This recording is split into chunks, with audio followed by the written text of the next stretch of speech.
I like the phrase, know that you know, which seems a bit silly maybe, but when you're meditating and you have an object of meditation and you stay with it for a while and then you get kidnapped by some form of thinking. This is normal, isn't it? Thought is normal, ordinary, but there comes a moment where you know that you know. It doesn't really matter what's going on, whether it's sound or pain or whatever you're thinking about. At some point in your meditation, you know that you know, and that's the awakened mind, and that's what you want to cultivate. You know that you know. So whether it's you know that you don't want to meditate, you know that you know. You know that you want to meditate, you know that you know. But usually, and naturally, we prefer the pleasant to the unpleasant, sure. But what we're trying to discover is something in our own hearts which is beyond pleasant and unpleasant. But certainly, it is in itself very attractive, the silence of the mind. But it's not the same as sensual pleasure. Sensual pleasure is very tentative and very contingent on all kinds of things, whereas the silence of the mind can be at peace with pain or pleasure. And that's the real refuge of awakening.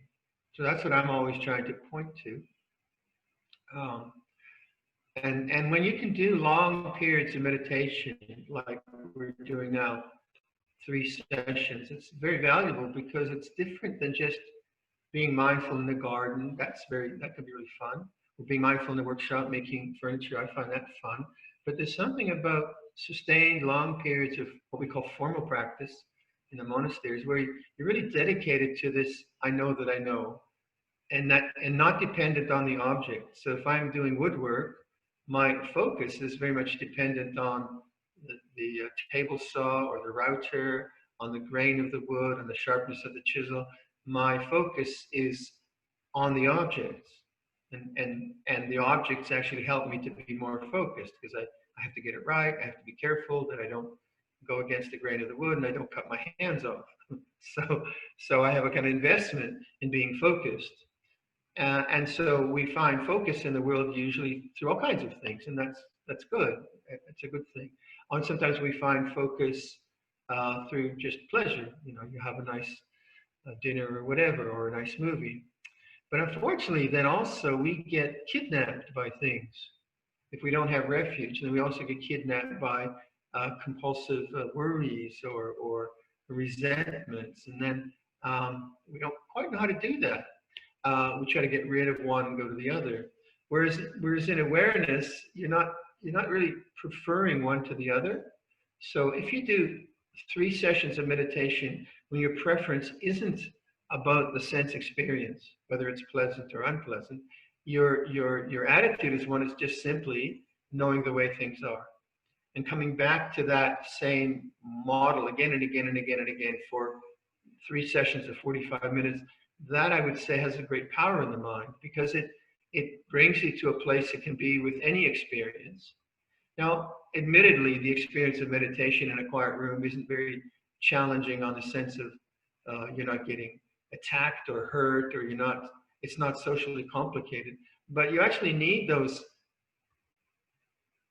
special spaces where you don't feel threatened, where you don't feel overwhelmed, actually to develop awareness so that in the complexities of life you can be more present and more centered and more effective. So these days of mindfulness really encourage them. It's very, very important. So in the monastery, we do lots of meditation. That's our part of duty and privilege, actually. So during these 3 sessions, it's not about, because then you're trapped into wanting to get something. My internet is fading here, I think. Okay. So then you can get very easily trapped into trying to get an experience. And that's desire. And desire is actually suffering. Whereas whatever the experience is, if you can simply awaken to it in a very broad way, I feel really disinterested right now in meditating. I really don't want to meditate. And you stay with that. You don't seek another object, then that takes you to peace. If you go to another object, like something, a movie or a sandwich or something like that, that's not wrong, it's not immoral, but that won't take you to peace. It'll take you to another experience, which will take you to boredom, which will take you to another experience. So without dismissing the delight of pleasure and the delight of beauty, without dismissing that and saying it's right or wrong, what we're trying to intuit is there's something deeper than pleasure in the human heart, and something that can deal with displeasure as well. And that is when we take refuge in awareness. And the way we take refuge in awareness is we observe change. Whereas desire is trying to change things to move from displeasure to pleasure. We need to do that. If we have pain, we move out of pain. If we feel cold, we get warm. So that's a natural function. But it's if that's the only way we exist in this world, then we can never find the peace that the Buddha was talking about. So over 45 minutes session, 3 sessions, you know, you're not going to like it. Or the idea that you're going to like to meditate for 3 sessions is a bit naive, isn't it? It's maybe when you start, but it's not about liking. It's about noticing liking and disliking, or noticing actually quite often it's just ho-hum, ordinary blah kind of mind states, nothing special. But the awareness is what's special. So even when you have much of the content is just the mind thinking or minor pains, it doesn't seem like you're getting anywhere, but the point is not to get anywhere. It's actually to abide as witness to change. And that becomes an intuitive refuge, which you return to again and again. And you discover that that's the entryway. That's the entryway to peace. Like someone asked me on the Zoom thing on Friday night, Singapore, about, I said that awareness was the unconditioned, or was permanent, or something like that. But it's the language around transcendence or liberation is very difficult. It's a very difficult language. But the analogy I like is of a doorway. Like a doorway, this doorway, if it were open, it participates in this space and the space of the hall. It's in both. Yeah? And awareness, that's why awareness is a refuge, because if you trust in awareness, it takes you into the hallway, as it were, as an analogy. Whereas if you only trust in the attachment to objects and experiences and the greed, hatred, delusion that manifests from that, then you're always stuck in this room. And we call that samsara, or we call it the 5 khandhas or the ayatanas. And that can be very beautiful, or it can be very disturbing, or it can be just very boring. It has all kinds of possibilities. But the doorway, when you stand in the doorway, you can notice the objects in the room, but you also begin to intuit that the doorway is the openness to silence and peace. And that's one of the ways we talk about liberation. So we say it's the doorway. Now, what craving does, or wanting, or preferences, or pain, or pleasure, they pull us into the room. They drag us into the room. So we find, someone insults us, and then we're dragged into the room of resentment. Or we hear something on the news about politics, some foolishness, and we hear that and we read that, we're drawn into the room of outrage. Or we have an experience of meditation which is very, very peaceful and lovely, finally, and we're drawn into the room of excitement. That's another room. Excitement is a kind of room because it's changing. Whereas awareness is not exciting, but neither is it boring because it knows both. And so being drawn into the rooms of samsara, we begin to say, well, no, I've been in that room. No, I've seen that furniture. And we begin to intuit that it's not about the room, it's about the threshold. It's about awareness itself. It's It's about the gateway. And that's the kind of things that really interest me. Meditation. Just have faith and awareness. And whatever your mind is doing or saying, just have faith and awareness. And this is the way it is now, and this is the way it is now. And I really like sound. I find that if I just listen to sound, the sound doesn't really, unless it's something very kind of exciting or different. Normally, sound is neutral. It's happening, and I don't tend to go out into it. I just let it come to me. So my mind is very receptive. And then in the listening, I really try to establish a clarity of presence. It's like this now. The sound is like this. And then I notice the silence of the mind, which is always there. So that's one good thing to do. If you're meditating and it's just not working or whatever, just go back to sound. Just listen. What's sound like? And then you say, oh yeah, okay, I'm back. I know that I know. I know that I know. So we'll do we'll change posture if you want. You can keep sitting. As many of you know, I like to recommend lying meditation too. So excuse me for those of you who've heard me say this a million times. I'm a salesman for this. So first of all, walking meditation, what are we doing? Well, we're trying to find a space where we can walk 5 paces, 10 paces, 20 paces if you have a garden. Establish the ends of the pathway, A and B, B and A and B, it's walking back and forth. Then birding or botanizing. You're not looking. The walk isn't about exploring nature. It's just about observing your mind. So the pathway defines your posture, as it were.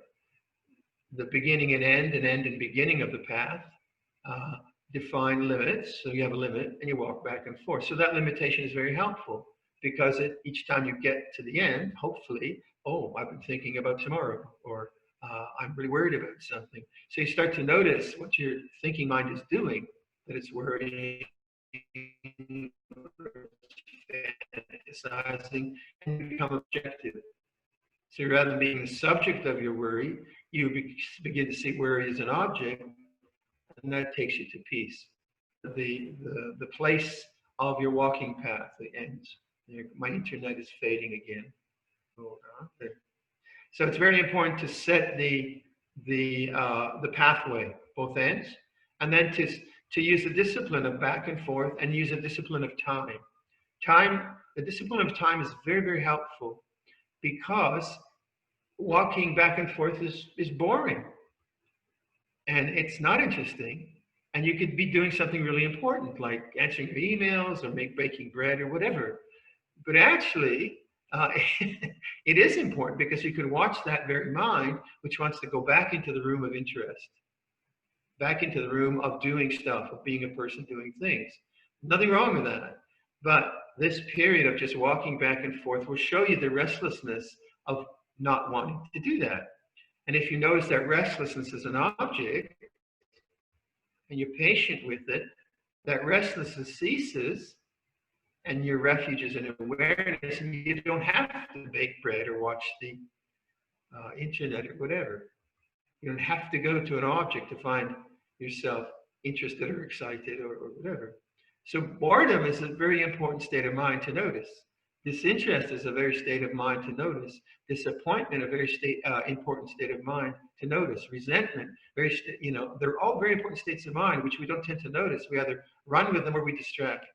So during like 45 minutes of walking meditation, you just, your mind will look around and maybe you want to do some dusting or clip your toenails or whatever you want to do, anything with this, right? But just do it. Just do it and see what happens. So there, the discipline of time is very helpful. Rather than doing it, oh, well, I don't feel like doing it anymore after 10 minutes, see if you can stick with a time, whatever works for you. Stick with a half an hour or whatever. And then, rather than choosing to move away, you're surrendering to a discipline, to the discipline of time in this case. It's not difficult, really. And that helps the mind to calm down. So that's walking. In the same way, sitting practice, you're determining to sit in one posture. So back to lying meditation. Again, excuse me, everyone who's heard this a million times, but um, lying meditation is an attempt to find another posture that you can hold for long periods of time. Its difficulty is that you fall asleep. But if you can develop lying meditation, you can really explore consciousness without the intrusion of physical pain, without the distraction of physical pain. Maybe if you have a lot of physical pain, no posture probably will get you there. But on the whole, it's very helpful. And then it's like a lot of sometimes sitting meditation. A lot of times you're holding the body. There's a lot of effort to hold the body up, or if you have a lot of pain, then you're going to try to get comfort. Meditation is to use your bed if you want. You don't have to sleep on a bed of nails or something. Find something comfortable and lay down in corpse posture, shavasana, and make sure that your knees are not straight. Make sure that your knees are slightly bent, because if your knees are straight, that puts a lot of pressure on the lower back. So put a pillow under there, a bolster. I know one lady that actually puts her feet flat on the ground and gets her knees right up in the air, and that she finds very comfortable.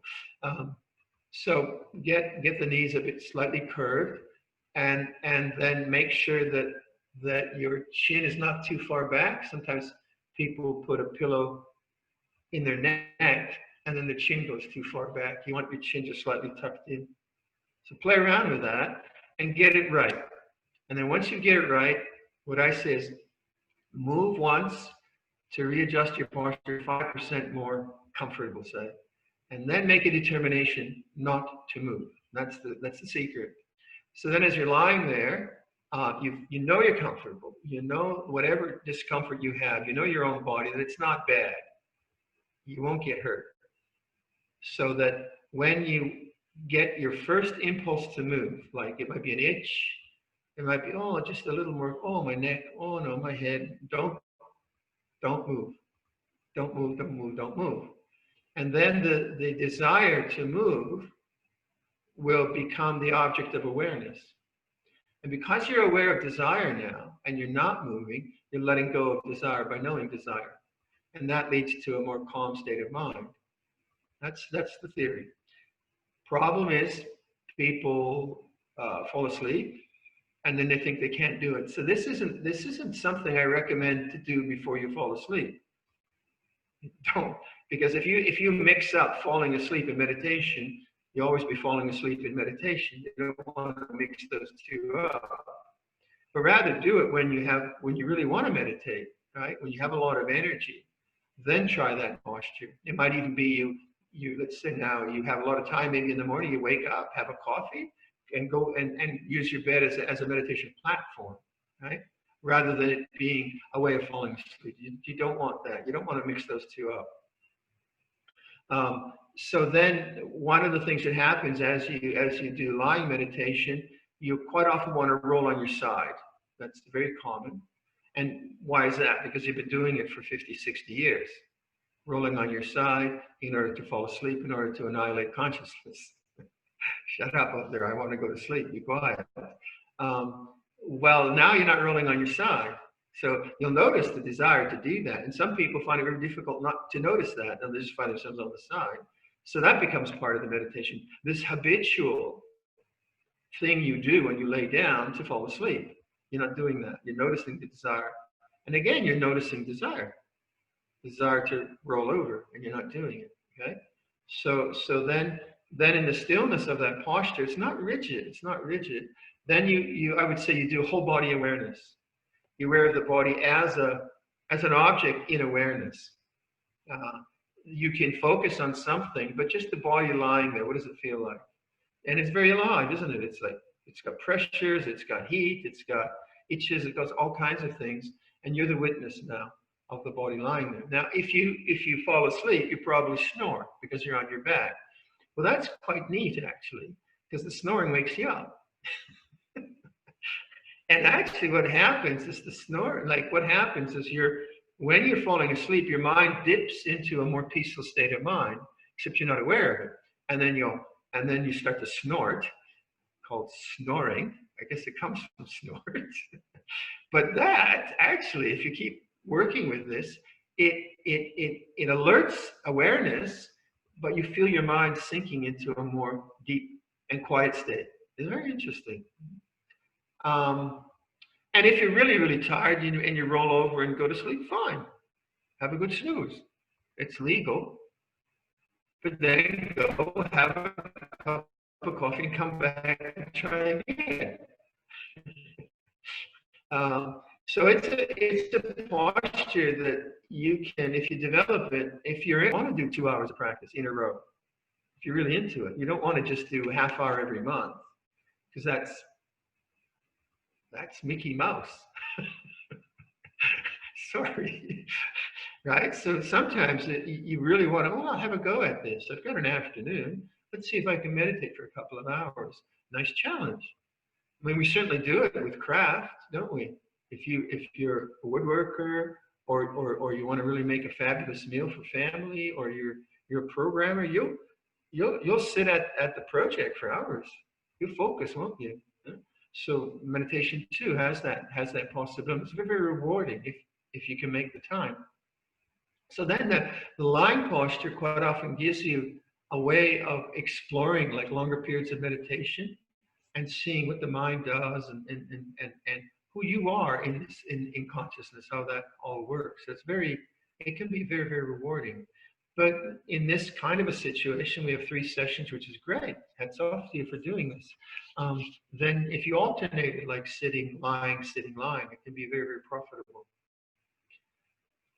Or the walking meditation or continuous sitting. So I'll set the clock again for 45 minutes. I won't lead meditation, but again, what are you doing when you're doing walking meditation? You're aware of walking. You're aware of your body moving. You're aware of where the mind likes to go to. You're aware with the way things are. So if your mind is worrying, fine. You say, oh, worry. Oh, the mind's really worrying. The mind is worrying rather. Oh, I'm so worried. I shouldn't be worried. That's not awareness. That's subjectivity. We want to be the witness. Oh, there's a lot of worry in the mind now, or there's a lot of fantasy in the mind now. And it is as it is. It's like that. So more and more we return to the awareness with whatever is going on.